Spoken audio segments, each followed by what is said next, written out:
Black Beauty by Anna Sewell. Chapter 30. A Thief. My new master was an unmarried man. He lived at Bath and was much engaged in business. His doctor advised him to take horse exercise, and for this purpose he bought me. He hired a stable a short distance from his lodgings and engaged a man named Filcher as groom. My master knew very little about horses, but he treated me well, and I should have had a good and easy place, but for circumstances of which he was ignorant. He ordered the best hay with plenty of oats, crushed beans and bran, with vetches or ryegrass as the man might think needful. I heard the master give the order, so I knew there was plenty of good food, and I thought I was well off.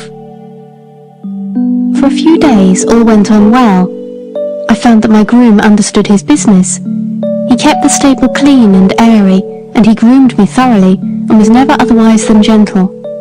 He had been a hostler in one of the great hotels in Bath. He had given that up, and now cultivated fruit and vegetables for the market, and his wife bred and fattened poultry and rabbits for sale. After a while it seemed to me that my oats came very short. I had the beans, but bran was mixed with them instead of oats, of which there were very few, certainly not more than a quarter of what there should have been. In 2 or 3 weeks this began to tell upon my strength and spirits. The grass food, though very good, was not the thing to keep up my condition without corn. However, I could not complain, nor make known my wants. So it went on for about 2 months, and I wondered that my master did not see that something was the matter. However, one afternoon he rode out into the country to see a friend of his, a gentleman farmer, who lived on the road to Wells. This gentleman had a very quick eye for horses, and after he had welcomed his friend, he said, casting his eye over me, "It seems to me, Barry, that your horse does not look so well as he did when you first had him. Has he been well?" "Yes, I believe so," said my master, "but he is not nearly so lively as he was. My groom tells me that horses are always dull and weak in the autumn, and that I must expect it." "Autumn, fiddlesticks," said the farmer. "Why, this is only August, and with your light work and good food, he ought not to go down like this, even if it was autumn. How do you feed him?" My master told him. The other shook his head slowly, and began to feel me over.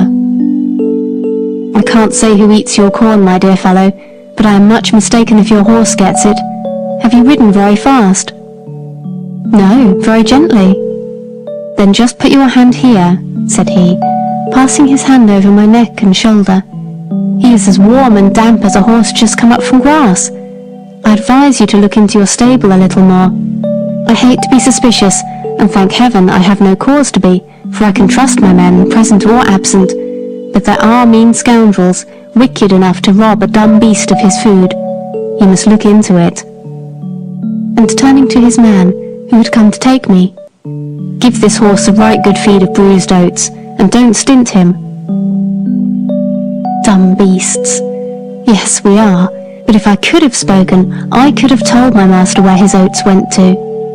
My groom used to come every morning about 6 o'clock, and with him a little boy, who always had a covered basket with him.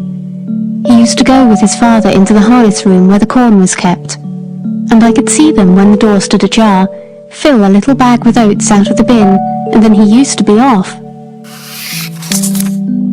5 or 6 mornings after this, just as the boy had left the stable, the door was pushed open, and a policeman walked in, holding the child tight by the arm. Another policeman followed, and locked the door on the inside, saying, "Show me the place where your father keeps his rabbit's food." The boy looked very frightened, and began to cry, but there was no escape, and he led the way to the corn bin.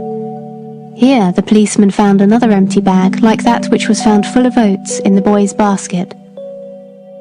Filcher was cleaning my feet at the time, but they soon saw him, and though he blustered a good deal, they walked him off to the lockup, and his boy with him. I heard afterward that the boy was not held to be guilty, but the man was sentenced to prison for 2 months. End of chapter 30. Thank you for listening to Relaxing Storytime. If you've enjoyed this episode, please feel free to share it. Also, make sure to subscribe so you don't miss out. Be sure to check out our other videos.